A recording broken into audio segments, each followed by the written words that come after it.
and horrible. Yes? Good.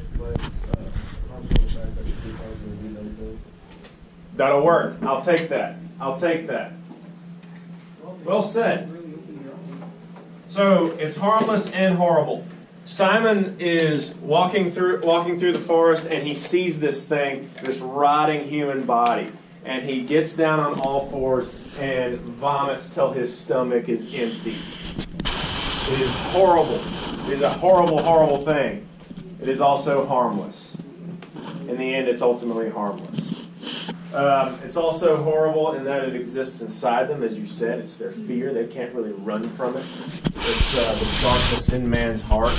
They cannot escape it. But it's also harmless in that it doesn't exist as a physical force that can hurt them. So there's an ambiguity here that you have to get comfortable with.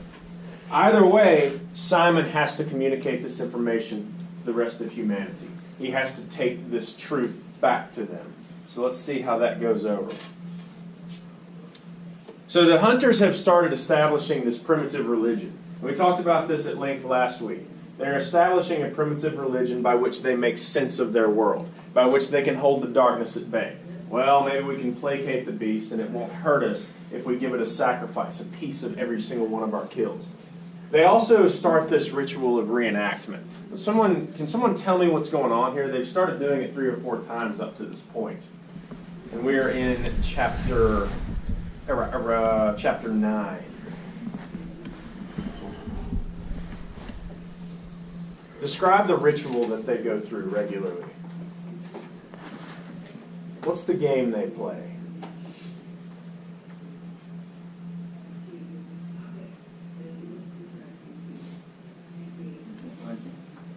Yes, they hunt. But when they can't hunt, what do? Do you see the hunters doing anything strange from time to time? Any chanting? Don't they like circle? Yes! They circle up and they get someone to reenact. They get someone to play the pig and they reenact. They ritualistically reenact the killing and hunting of a pig. You guys know what I'm talking about? You've seen this. This is the 4th time they do this. Now I want you to imagine. This seems like. Hey, what's up, man? Ooh, fun. Appreciate you. Hey, right back at you, man. Funsies. Where were we? Yes. All right. Freaking A, where were we? Talk about a ritual. Ritual, right. We were at ritual. So, they're doing this ritual where they reenact the pig killing. Now, this may seem kind of weird to you, but we've already established that this ritual borders on religion. They have become this primitive religion. The high point of their existence is finally killing a pig. And I want to remind you again that although they're facing all these hardships, although they have perpetual stomach aches from a diet that's basically stale fruit or unripe fruit, and with the occasional meat, they've got diarrhea, they're chafing, they're sunburned, they can't keep the hair out of their eyes, they're very, very British, so they're peeling all the time. They're also bored. Can you imagine the boredom? Can you imagine the boredom? Dude, killing a pig is not just this, yes, we're getting meat. It's the highest point of their existence, where entertainment and release come together. Not to mention, because they're all going through puberty right now, you also have a sexual connotation here. You have an element of sexual release, which is why Golding uses so much sexual imagery to describe the killing of the sow in the previous chapter, or a gift for the darkness. If this is the highest point of your existence, it's the highest point of their fledgling theology, they're reenacting it. They're reenacting it. Is there another religion that is based upon blood, where we reenact this bloody act? What is the high point of Christianity, of Christian theology? What's the pinnacle of it? Anyone?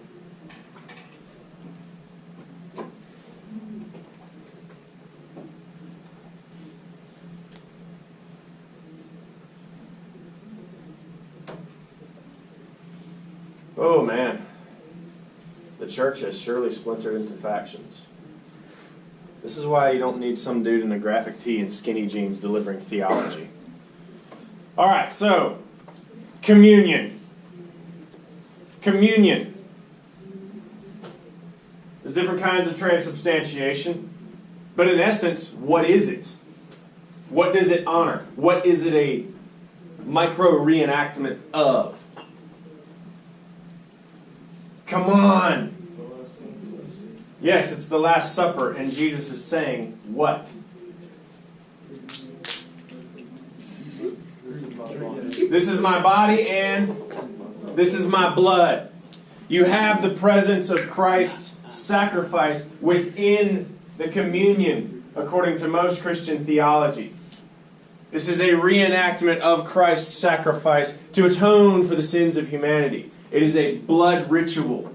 They are reenacting the highest point of Christian theology. Right here, they are reenacting their highest ritual in this very fledgling, ritualistic religion. You get confused on this, just remember, what are they doing to keep what they think is the beast at bay? What do? Put it in more religious terms. Yes, they feed him. They feed the gods. Yes, they make a sacrifice. They feed the hungry gods. There's something really primal here. So, Simon knows it's all bull crap. He understands the truth of the matter. It's time for him to come bring the truth. So they're playing their game. They're doing their dance. All of a sudden, Simon comes stumbling out of the forest. And I'm going to read this scene in its entirety. Kill the beast, cut his throat, spill his blood. The movement became regular while the chant lost its first superficial excitement and began to beat like a steady pulse. Roger ceased to be a pig and became a hunter, so that the center of the ring yawned emptily. Some of the little ones started a ring on their own, and the complementary circles went round and round, as though repetition would achieve safety of itself. There was the throb and stamp of a single organism. The dark sky was shadowed by a blue-white star. An instant later, the noise was on them like the blow of a gigantic whip. The chant rose a tone in agony. Kill the beast, cut his throat, spill his blood. Now out of the terror arose another desire, thick, urgent, blind. Kill the beast, cut his throat, spill his blood. Again the blue-white scar jagged above them, and the sulphurous explosion beat down. The little ones screamed and blundered about, fleeing from the edge of the forest, and one of them broke the ring of Diggins in his terror. Him! The circle became a horseshoe. A thing was crawling out of the forest. It was darkly, uncertainly. The shrill screaming that rose before the beast was like a pain. The beast stumbled into the horseshoe. Kill the beast, cut his throat, spill his blood. The blue-white scar was constant, the noise unendurable. Simon was crying out something about a dead man on a hill. Let's talk about that line. Simon was crying out something about a dead man on a hill. Knowing what we know about Simon and what he represents, what is the significance of that line? On the surface, what is he specifically saying? What is Simon crying out? He's crying out about a dead man on a hill. What does that mean? He's talking about the pilot. Specifically, he's talking about the pilot. Hey, there's a dead dude on a hill. Everybody chill. Beneath the surface, knowing what we know about what Simon represents, why does it say that Simon is crying out about a dead man on a hill? Children, sometimes the Sunday school answer is the correct one. Can you think of another dead man on a hill? Yeah?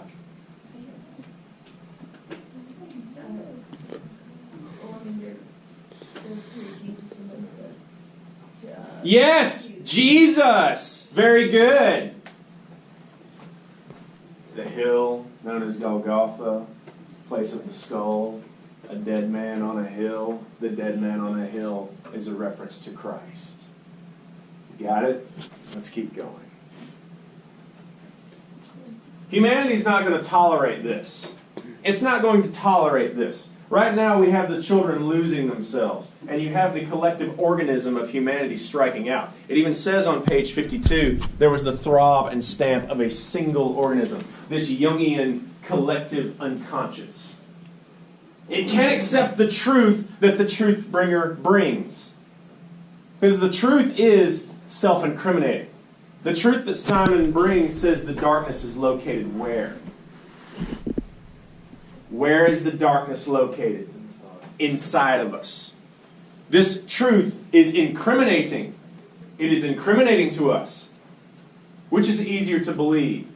That we are responsible for the darkness ourselves? Or is it easy to believe that there's something with fangs and talons out in the forest waiting to get us? Absolutely. That way I don't have to believe that I've got darkness inside me. I don't have to believe that I've got something evil and rotten in the very center of my heart.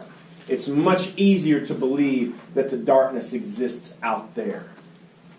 So how do they respond when Simon delivers his truth?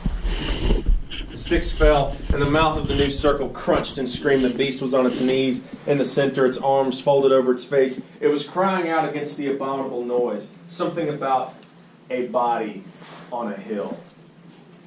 Something about a body on the hill. Again, we have it.